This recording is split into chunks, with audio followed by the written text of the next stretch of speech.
Hey guys, so today we're going to add and subtract vectors. So definitely we want to look at the top of this. So most of the time it says wind does not travel at a right angle to planes. And planes don't travel at right angles relative to wind. Sometimes it happens though. Usually the plane and the wind are at some strange angle. You have some kind of crosswind. And same with ships in the ocean. You might have current that's not quite um, going with the direction of the ship or not. So in this part of the module, again, we're going to learn how to add and subtract vectors. And on here it says to add vectors, and if you saw that video before that I posted, so to add vectors, use the head to tail method. So again, you line up, if you look on here, I guess go over here. If you line up the tail of one with the head of the other, then wherever, if it's going this direction and then up, the final direction, the resultant vector is going to be this direction. Okay, it's going to be this length and this direction.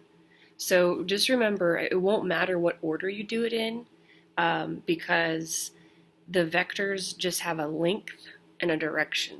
So no matter what order we do this in, you'll still have a specific length for your resultant vector and a direction for the vector, no matter where it is on this coordinate plane. So let's say I wanted to add vector 1 and vector 2. Okay? What I would do is I would either slide this one over here so that this arrow lines up with the beginning of this one. I'd either slide it there, okay, and I'd get, since this is going down and this is going over, I would get this resultant vector, or I could slide this down here as well.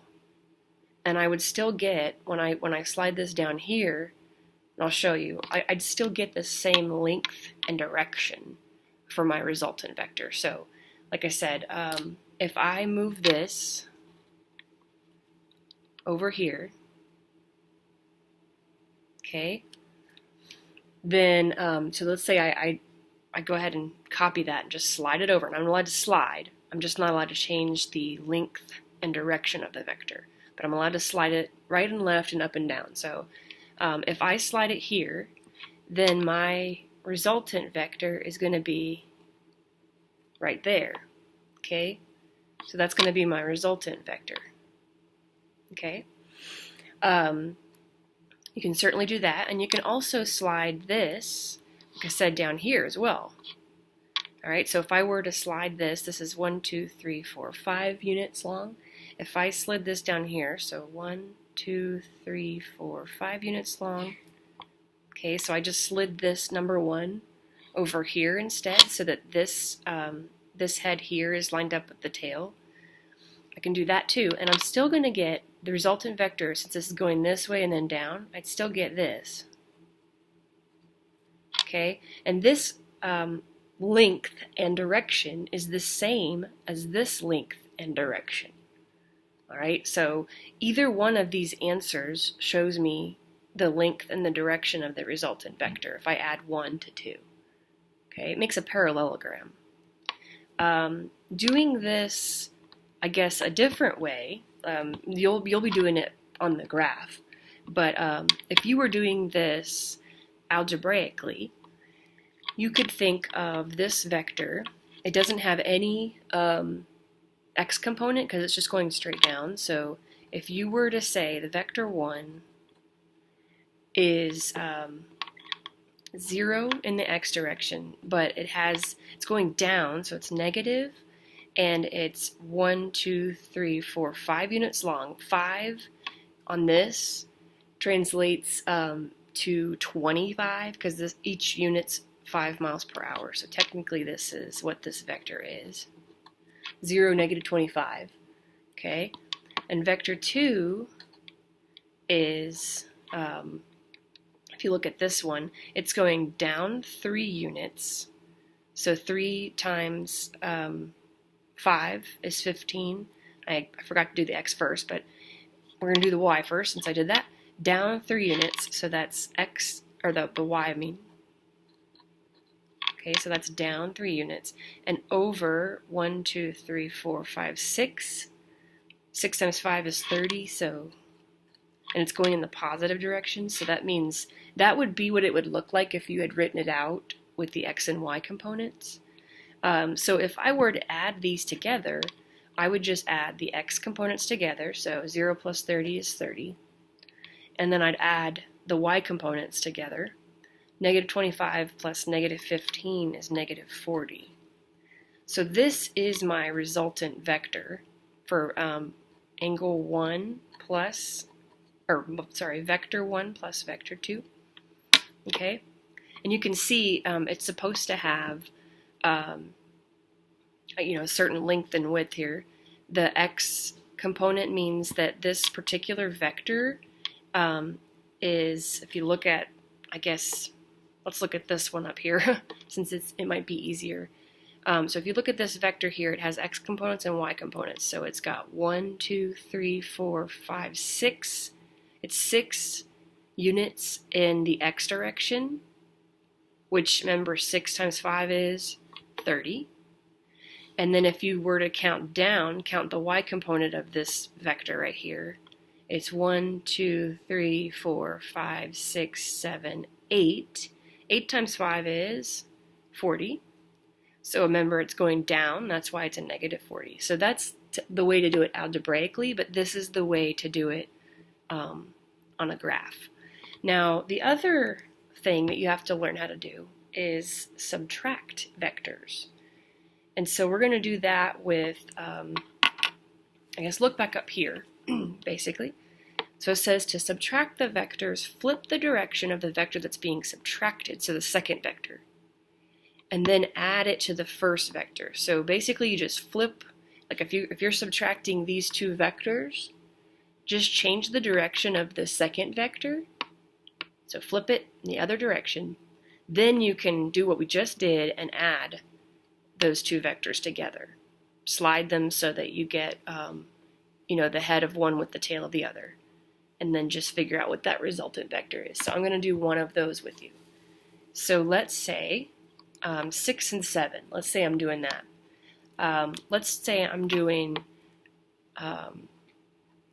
7 minus 6. Okay? I'm doing vector 7 minus vector 6. So what I need to do then is change the direction of the one that's being subtracted, which is vector 6. I need to switch it to be 2 units long but going in the other direction. All right? And then I'm going to slide this vector up here so that it touches the tail of one touches the head of the other. Okay? So I just slid that up there. And now I can see if I'm starting here and I'm going in this direction, the end result would be that vector right there. And it would be pointing that way. So this would be my end result there. Okay, so now if I wanted to do this algebraically, once again, you don't have to do this, but I'm just showing you. To do my angle, I guess my vector for 7, what I'd have to do is, again, count the x components and the y components. So if I look at this blue vector, it's 2 units in the x direction. Remember, 2 times 5 is 10. And it's positive 2. If I go this way and then down, it's positive, then negative. So now if I go down 1, 2, 3, 4, 5, 6 units down, 6 times 5 is 30. So that's negative 30. So that's really how I write the vector for 7. And then this vector for 6. The vector for 6 right now, like if you look at the original one, it's just going to the right 2 units. And it has no y direction. So we have a 0 here for the y. But for the x, we have 2 units. Remember, 2 times 5 is 10. So that would be algebraically what that would look like. And then if I'm going to subtract them, I just subtract normally. So 10 minus 10 is 0. And negative 30 minus 0 is negative 30. So this should be the resultant vector. This is, again, 7 minus 6. And you can see, according to what we did on the graph here, that that's exactly what it looks like. It has no x direction. It just goes straight down. And it's 1, 2, 3, 4, 5, 6 units long. Remember, 6 times 5 is 5. And it's going down, so that's why it's a negative 30. So again, that's how to do it algebraically. So hopefully, again, you just have to do pick any 3 pairs of vectors and do it on the graph. Just line up the head and the tail, right? And then draw the resultant vector. And then same thing for subtraction. You just got to remember to flip the second vector when you're subtracting.